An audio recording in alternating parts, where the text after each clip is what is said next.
Rashlin, welcome to the Chronic Comeback. How are you doing?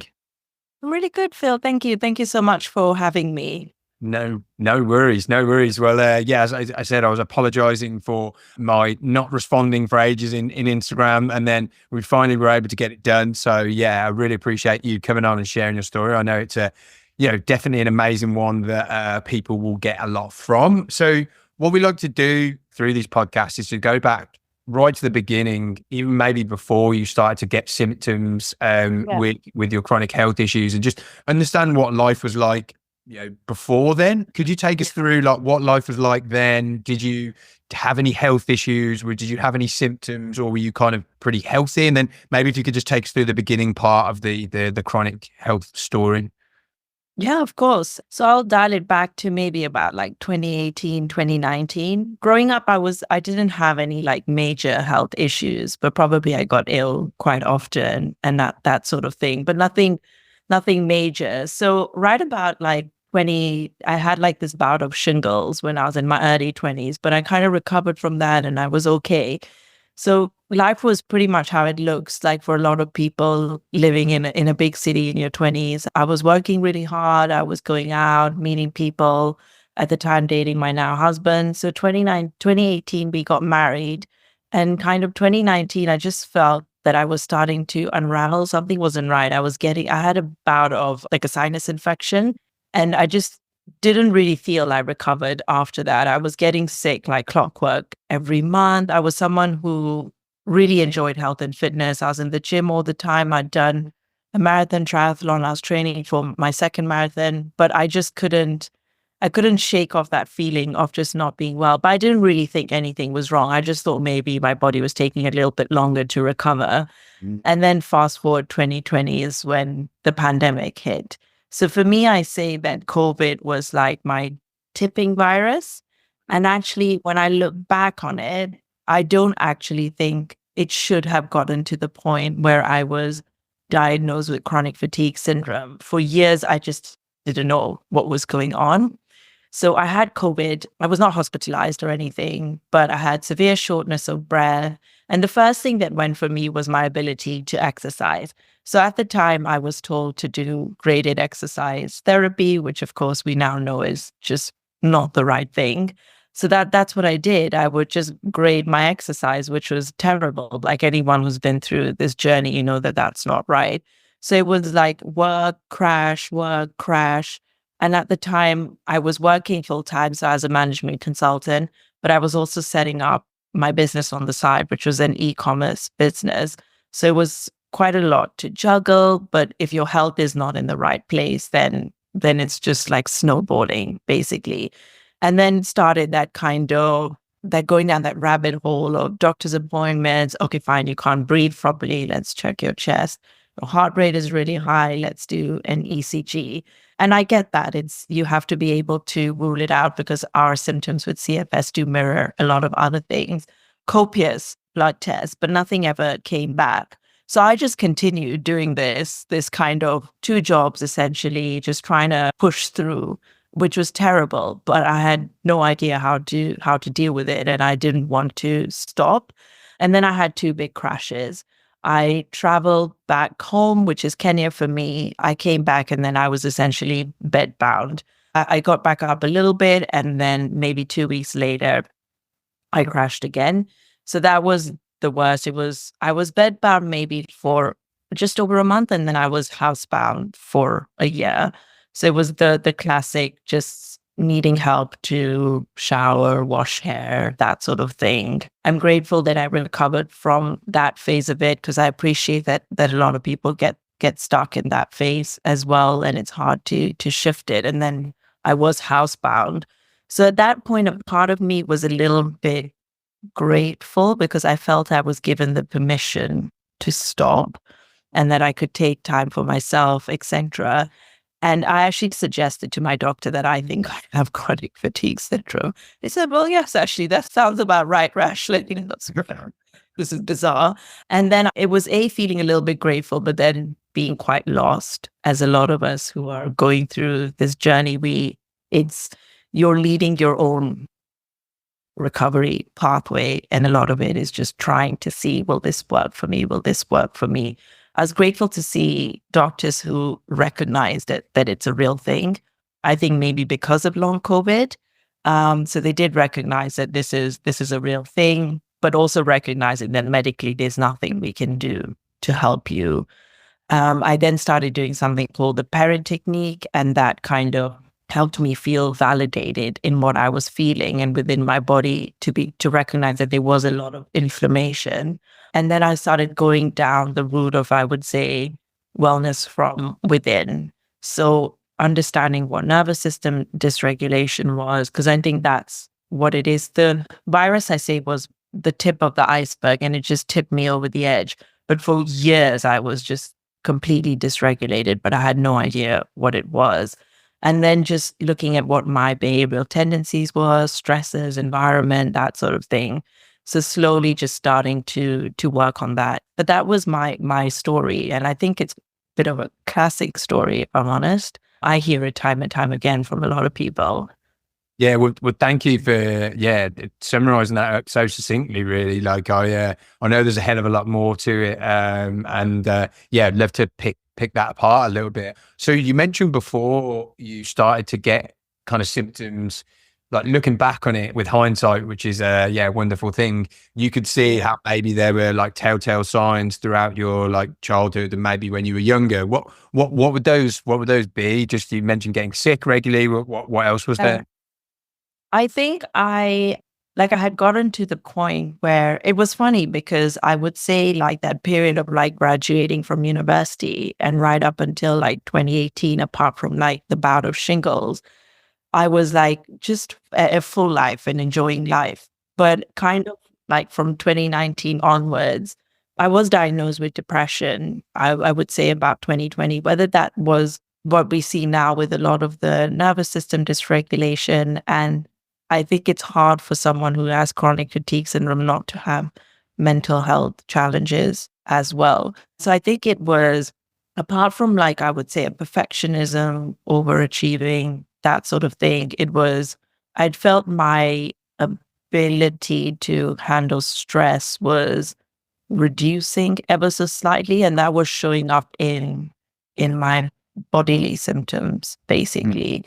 So aside from the fatigue and all of that, brain fog didn't set in for me until I crashed. But I would have like night sweats on a daily basis, which is not normal by any means. I was just like severely anxious, always a little bit panicked, maybe looking over my shoulder, like kind of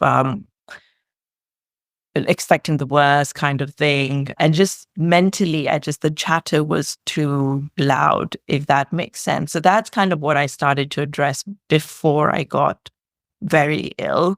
And I think that helped me in my journey because the mental side of it is very, very difficult.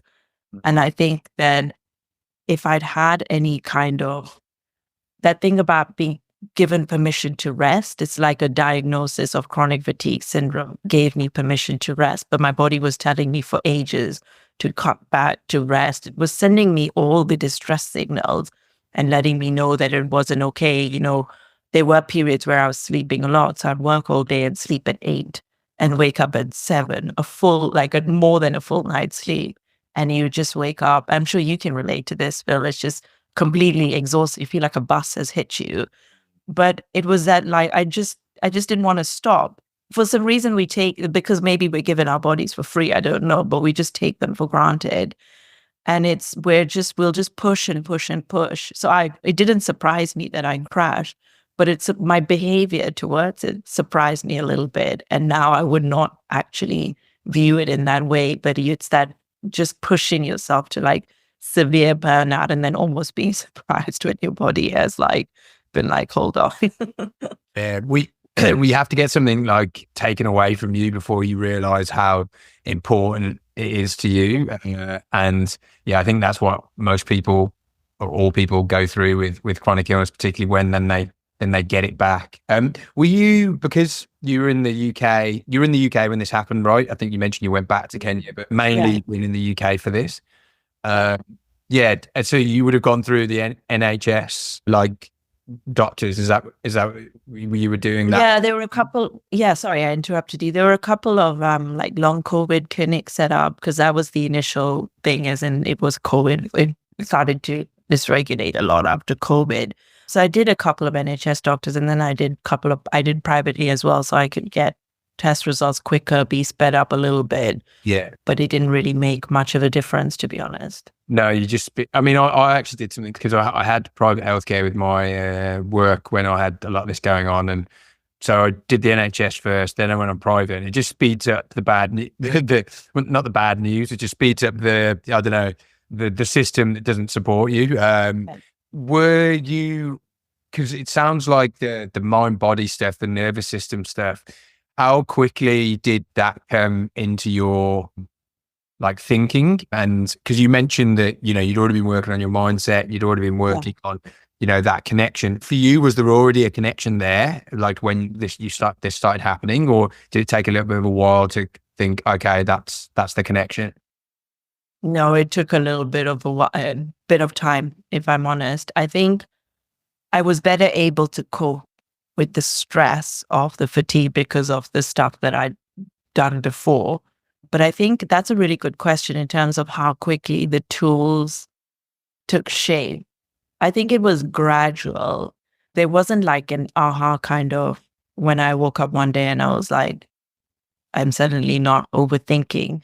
For me, where the trick was that at the beginning, when a symptom came and it was like severe fatigue, severe brain fog, and I was like, oh my God, I can't handle this. This is too much. How am I going to be able to get out of this? It was then realizing over time that when the symptoms showed up, my tendencies, my response, the way I looked at the symptoms was very different. So even if there was fatigue and brain fog, it wasn't completely debilitating me. And I felt that I was better able to like talk to it, sit with it like a friend almost, and just let it pass. And if I felt in that moment I needed to do, like if there was too much anxiety, then I could do a little bit of brain retraining, bit of state changing, somatic work. But sometimes if it was just like there and I could sit with it and handle it, it was giving that permission to just kind of come to the surface. So I think that's what was the change for me, was my response to it. And I think in tandem, the tools work better then rather than it working like within 3 months, 6 months, something like that. Yeah, the things you mentioned there, like brain retraining, I think it's state change, somatic work. I guess they're also, I mean, particularly for me, like it took me like a long time for that to even come across my path. But then also a long time for me to actually believe that they might work for me and therefore give it a go. So how did you go from, I guess, going to doctors and, long COVID and them kind of giving you their idea? Because I'm assuming the Western doctors weren't saying do brain retraining. So how did you get exposure to that? Like, and how did that start coming into your thought process? Yeah. Again, I think that that's a really good question because even now you see it a lot and I appreciate that changing diet, having anti-inflammatory foods will work really, really well. And that's probably what you should be doing as well, working on like getting good sleep, etc. And that's all really good as a basis. So as I say, as like your base, you should be aiming for good sleep. You should have good diet and you should have this anti-inflammatory lifestyle. Some people, this doesn't really affect them, but I think interesting if it happened for you as well, Phil. My friend here, my sleep was shot to shit. Like it was terrible. I wasn't sleeping. I would fall asleep, then I'd wake up and lie awake for the whole night. So my doctor did prescribe me amitriptyline because the sleep was terrible and that wasn't aiding me. My diet has always been relatively good. So for me, there wasn't a lot to change over there. And then the parent side was helping the detoxification. But for me, I very much felt that it was an internal thing. I felt that my behavioral tendencies, my anxiety, panic attacks, the depression, all of that, I really knew that that was the thing for me that needed to shift. And it was like my body was saying, if you don't deal with this now, it's going to continue to haunt you the rest of your life. So I really took it as this blessing that it's giving me this chance to do it, because it really scared me what the flip side could be of not dealing with it and continuing to live in a way where you're just perpetually ill all the time, having panic attacks, racing heart, etc. You just feel like you can't catch a breath. So I think because of what preceded my actual diagnosis, I knew it needed to be an internal shift rather than anything else. So the diagnosis didn't come as a surprise. It didn't come from left field. It was probably a long time coming. So I knew that in order to actually get out of it, but also change my life going forward, I needed to address that whole like spectrum of issues. So I think that was a very internal thing that I knew. I don't know if it's the same for everybody. Yeah, I think it's definitely different for everybody. Definitely at different timelines for different people as well. But where was it you were actually exposed though to like brain retraining and somatic work? Like, did you have a practitioner, or did you just learn yourself? Or like, how did you get that knowledge? Yeah. So I think I didn't find this through Google. It was through, lo and behold, Instagram was helpful for once. So I think I started searching chronic fatigue on there, and a couple of other people were talking about nervous system regulation and brain retraining. So I started to just see, okay, fine, what are people talking about it on Instagram, and what are people saying about it online? So I think that really helped me initially, because I feel I found it quite quickly. So that's when I started to learn what is nervous system regulation, or dysregulation rather, what is brain retraining. Cognitively, I couldn't be in front of a laptop very much, but I could read. So I just started to read stuff about this is somatic. So like Peter Levine's work, there's Dr. Bezel's is called The Body Keeps the Score. And Dr. Gabor Mate, When the Body Says No. They talk about nervous system dysregulation and how it just impacts your health, your life, etc. So I think it was that. It was just going down that rabbit hole. But I think luckily I found it quite quickly, because it's not something that's mainstream in terms of, I think, unless you're working with a practitioner, etc., you're not going to find it on like a CFS ME association website thing. Doctors don't really talk about brain retraining. I think now there's more of a recognition around mind-body work. So I did start to look into that, and then that led me down this path of nervous system regulation, brain retraining. Okay, so you didn't actually go through like a course or anything like that, like the Gupta program or DNRS or anything like that? No, I didn't do that. I did come across, she's on Instagram. I think her name is Jen, and she talks a lot about nervous system. Yeah. Man. Yes. Yeah. She's been on the podcast. Yeah. Okay, fine. Yeah. So I think that's also was my gateway into that world. And then it was just maybe reading, researching. At that time, I think the thought of doing a program was too much for me. So I worked with a coach on high functioning anxiety, and then I had Perrin as well. So I think kind of trying to fit another thing in would have, but I heard about DNRS a bit later in my journey, actually. Sorry, what was the program you said? Did you say parent? Parent technique. Yeah. Parent technique. I haven't heard of that. Could you talk to us a little bit about that? Yeah, it's more like a lymphatic drainage, anti-inflammatory. But what they do is through kind of monitoring kind of where I think it's for a man too, breast tissue, cranial osteopathy, and on your back as well, they can see how inflamed you are. And I think through cranial osteopathy, they see how the fluid is moving. So that was the first time for me, I felt I got validation that there is also something not quite right within my body, if that makes sense. And I think within London, it's becoming more recognized. I think Dr. Perrin had a book out recently and stuff. And I think because of seeing long COVID and then ME/CFS patients. So that one was like a kind of supplementary thing I did in line with kind of working on the anxiety, the overwhelm, the perfectionism, and the brain retraining and all of that. And how did you find what I often hear when I'm speaking to people is that on the podcast and through myself is that they're going from a situation, it's very abnormal to go from a situation where you're living a life and then suddenly that life is no more. You now, something that wasn't, front and center is now there all the time, and you can't escape it. And that tends to have a bit of an impact on relationships people have in their life. Sometimes, their partner, but quite often I guess it's friendship circles, because the partner lives with that person, so they kind of get it a lot more. But quite often, people aren't able to do the things they could do before. They can't socialize in the way they could do before. And because people haven't had that experience of like going through, chronic illness, then they find it difficult to relate. And then there's that barrier there. And I just wanted to understand, from your side, was there anything like that in your life where relationships were affected, and maybe, could you talk a little bit about that? Yeah.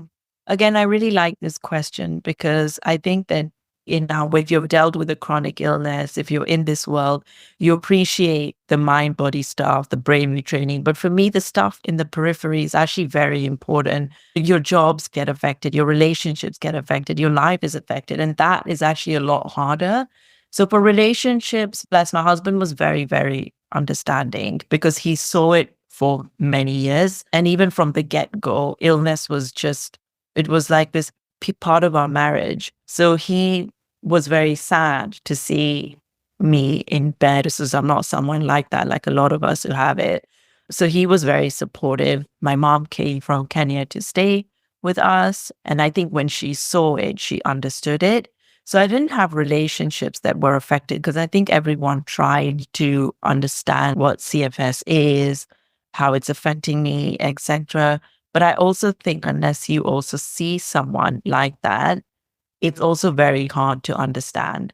I also would not be surprised if someone thought Rashlin is just very tired, because sometimes I was predominantly home, but sometimes maybe I felt a little bit good and I saw someone for a short space of time. And physically, I didn't look any different. Yeah, in my body, I felt awful. Body image is one thing, and all of that side of it. But I think people think a sick person should look a certain way. So physically, I didn't look any different. So I think it was hard for someone to register that somebody might be ill. And I went through phases where maybe a little bit of having to explain so much about what this is, which is so tiring in itself. And it takes out such precious energy. And then I just learned to make my peace with it, because I'm like, maybe if I had someone who had CFS and I didn't have it, maybe I would also struggle to understand what it is. So instead, I just was like, you know what, someone who's showing up for me, who's there for me, who's trying to understand it, that's the relationship I want to nurture. If somebody is not showing up for me or not really trying to understand it, then that's okay. I don't need to go out of my way to nurture that. So I just thought to look at it that way. But I think it's a good question, because I think I found it exhausting to explain to people what CFS is. Yeah. For want of a word. Yeah, no, definitely. And I think it's, I think you almost, I don't know about you, but when people used to ask me what was going on, I'd almost feel like I'd just be a bit embarrassed, because I was thinking, they think they can see that I look fine. What with me, I kind of always looked fine, but then I wasn't. So it was like, it was a really, interesting thing. But I think what you've said there, like, really does kind of sort out who are the people you want to keep in your life. It's actually a great sorting system for like the people we actually want in our lives. I know. I think it's amazing. So how are you doing? So you were bedbound, housebound, and I think it's amazing that you looked at that as like. And sounds like at the time you were able to look at that as a permission to rest, which I know a lot of people, maybe they get stuck in that cycle because they refuse that and they just kind of keep pushing. Yeah. What was the progression like after that? Like, and what was the time period? If you give us like a timeline, and if you could just maybe give us an update, like where you're at today, like how you're doing, like Of course. now. Yeah. Again, I think that's a good question, because I was running on like zero gas before, I saw that like kind of push, because I whether this is the right thing to say or not, I'm not sure, but I think I probably had a mild case of CFS when COVID triggered it, and it just progressed into something a lot worse. So I think in those years where it was like a mild case of it, that's when I continued to push and push and push. And then it became this like moderate to severe case of CFS. So I think I was bedbound for about a month, maybe just over a month. Some days I was able to come down, make a coffee, etc. I stopped drinking alcohol, but I'm not somebody, you're not going to sit at home with CFS and drink like that day. Yeah, so that was easy to do. I really like coffee, so I didn't limit my caffeine very much, and it didn't really like set me off.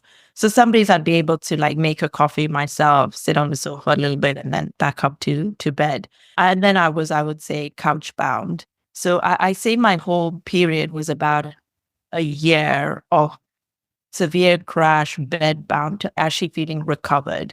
So in those periods, I would say I was housebound for about 6 months. And then I did go away, like beach holiday, etc. And then on that, I couldn't the sun was too much for me. How sad for someone from Kenya. The sun was too much for me. Just being maybe the traveling as we know, etc. So I was like, okay, fine. I'm not really where I would like to be, and then coming back home and then going backwards. And then I realized very quickly in my journey that because I was a management consultant, then I went full time onto my startup, which I closed when I was ill. But I kind of knew that I wanted to do more with chronic fatigue syndrome, etc. So cognitively, I felt a little bit better about 8 months. So I started to do a coaching certification and just look more into working with people with CFS. But at that time, it was still up and down, up and down. So maybe I could do a little bit of studying, but then back on the couch, a little bit of studying, back on the couch.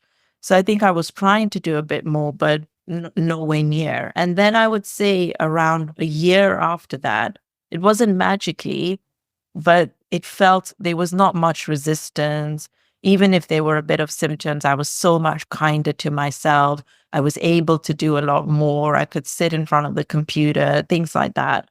So I think it was this gradual kind of over a year, a lot of setbacks. I went back to Kenya, I remember, for a period of time when I had it, just like being home, it would be good. But that was very tough on me because I felt the minute I got exposed to another virus, it would wreak havoc on my body. So I would say there was that year. And then I felt like I've got a full life now. I can, with what I want to do. So setting boundaries. I don't really go to things I don't feel the need to go to. I have like a slip disc, so I can't get into my training the way I want to, but I'm doing like Pilates and walking. So I'm not back to running, but that's outside of the CFS.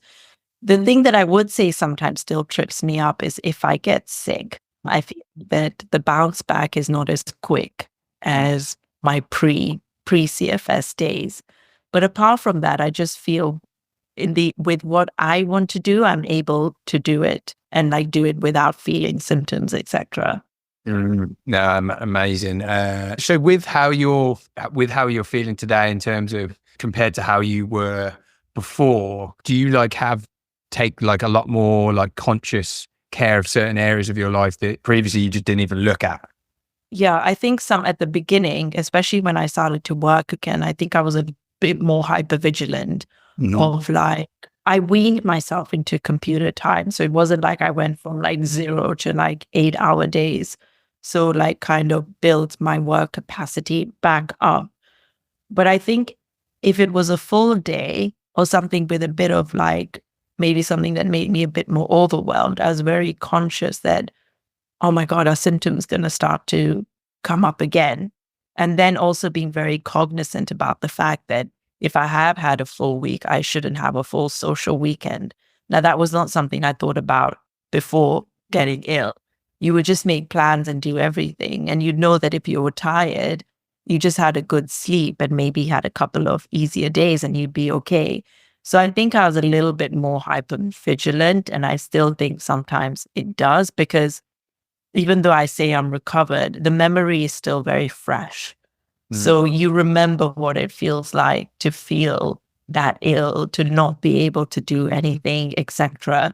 So I think sometimes that's still there. But the good thing is when you've been through this journey, you understand your body so much better than someone who's doesn't have a chronic illness or who's quite healthy, because you understand the signs your body's sending you, you understand your triggers. You're not consumed by, I'm not consumed by the things I was consumed about before. So at that, I would say in that aspect, I feel a lot healthier internally. And I feel a little bit more at peace, if that makes sense. Yeah, yeah, no, definitely. I mean, if you don't learn anything, then you're just going to end up back to where you were. And I think, yeah, super important. And yes, really happy that you've made those realizations, particularly around kind of like boundaries and like where you should be spending your time and your energy. I think that's like something I still have a bit of a balance with. It's actually really interesting. You talk about getting sick. Out in Bali, like I've always been someone who gets sick like quite easily. Like I'd always get a cold and stuff like that. Not like really sick, but yeah, being out here in Bali, you're just like, there's just always something going around. But then it's that, I don't know about you, when you get sick now or when you get symptoms, it's really trying to calm that fear down around it. So it's not going to set me back to where I was before. It's like, okay, this is just something I've got to deal with. I've been here before. And is that something you acknowledge as well? That not only is it, the actual symptoms themselves, it's the fear around the symptoms, you're kind of deal with that more? Yeah, I love that you mentioned that. I talk about fear a lot. And this is where I think sometimes brain retraining and like nervous system regulation takes you so far, because there's so much happening around the periphery in terms of our mindset, the way we're responding, etc. So fear was a massive component for me, but more so than the fear of my symptoms, I had so much fear about life returning to the way that it was. So I thought that as soon as I got better, I would just have to pick up from where I left off and just continue this like hustle and just moving forward at this pace.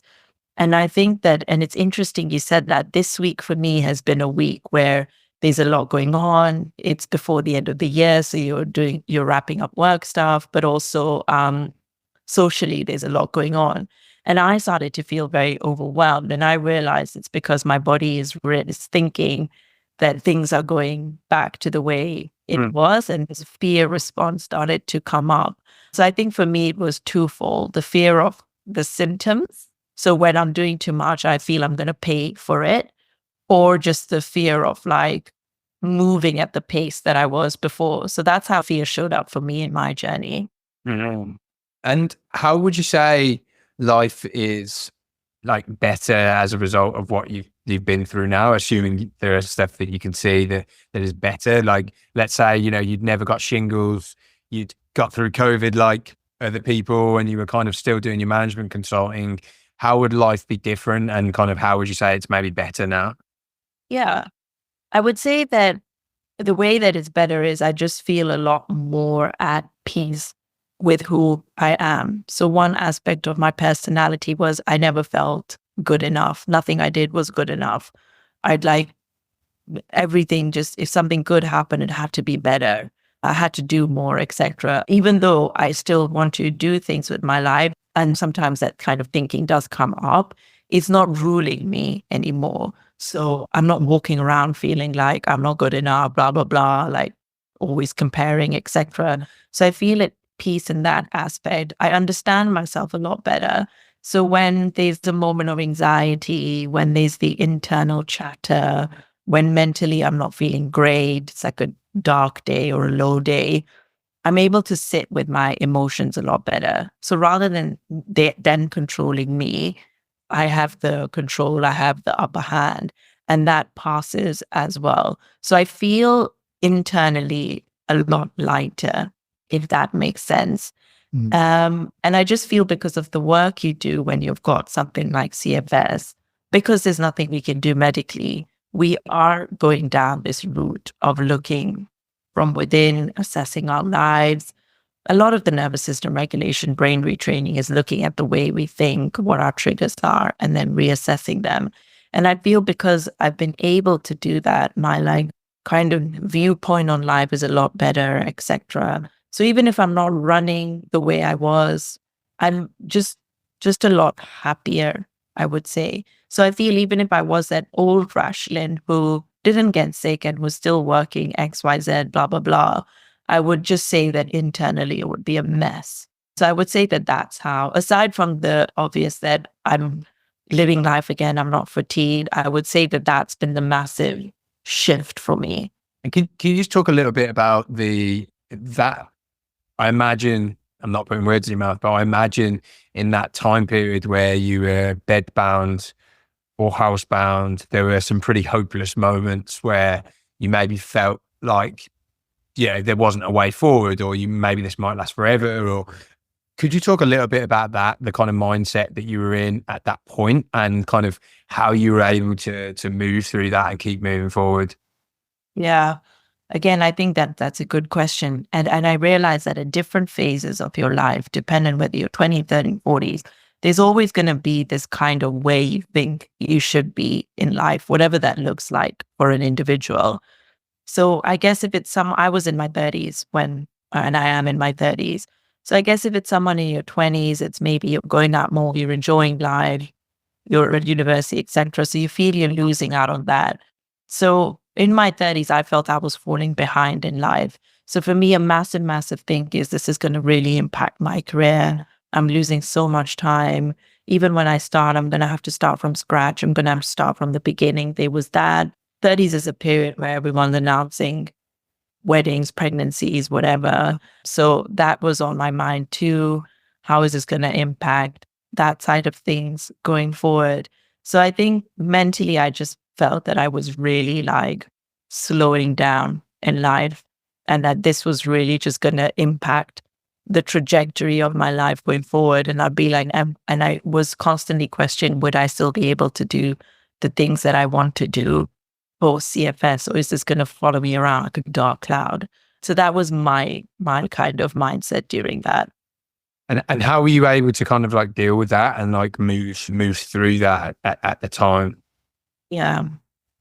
So I think it's hard because, again, it's just dependent, obviously, like what your external stresses are, environment, etc. Purpose and joy were really key for me. I'm very grateful about the fact that I was able to read, watch some TV, etc., because I know that that's challenging for some people. So I just threw myself into things that brought me joy that had nothing to do with chronic fatigue. So I wasn't reading about like Einstein's rules of relativity because I mean that's just boring, but I just read what brought me joy. So I tried to fill my days with that sort of thing. I did color because I think that that's great for the mind. So it was like filling time with things that I didn't give time to when I wasn't unwell. So joy, and then purpose.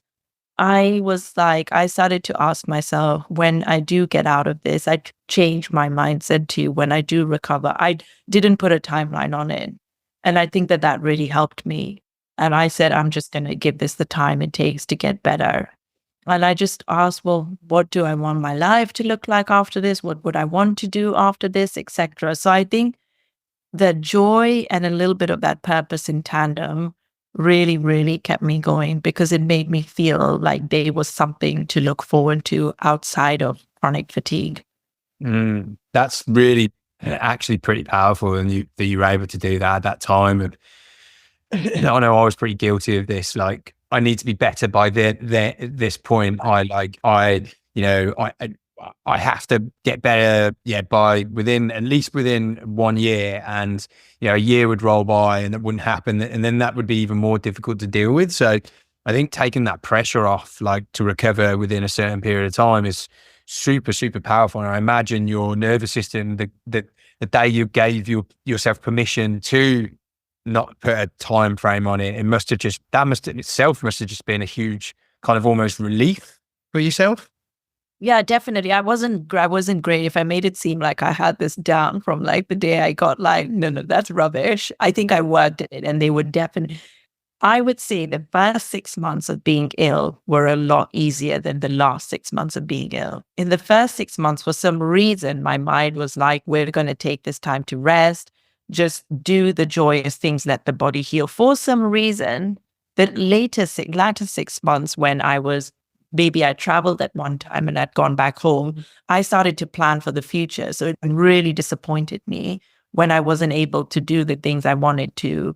So I think it was looking at that mindset again and having to work on that, etc. It did help the nervous system, but I think I had a lot of like dips within that. And, I can be like an emotional person, etc. So there were times of like childlike outbursts of like, my life, what is happening to me?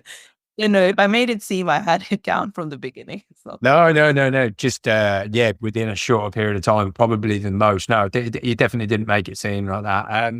And what would you say, you talked about kind of your darkest hour there and kind of your process there. There'll be so many people now listening to this who are in that place right now and probably can't see a way out, probably can't see how they're ever going to get through this.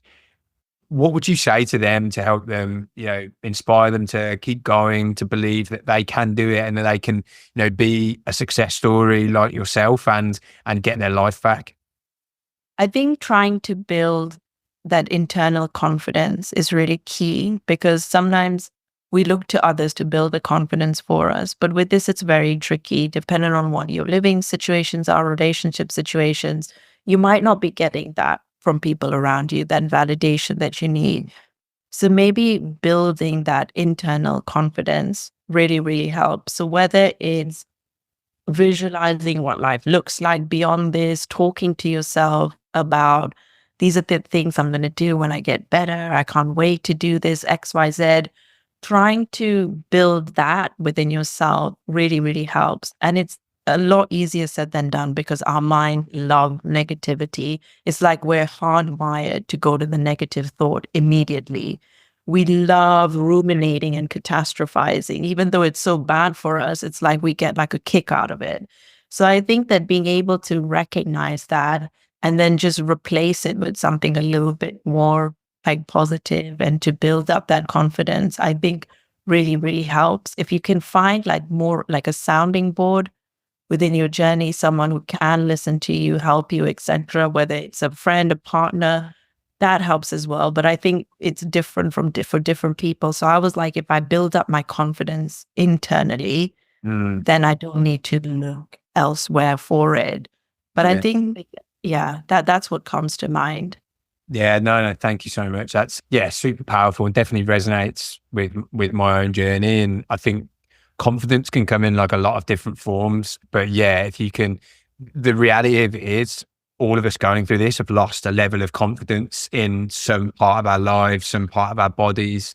We don't trust our bodies anymore, and that's a level of confidence. So I think that's a really powerful point to put towards, and definitely resonates with me. So thank you for raising that. Look, thank you so much for coming on and sharing your story.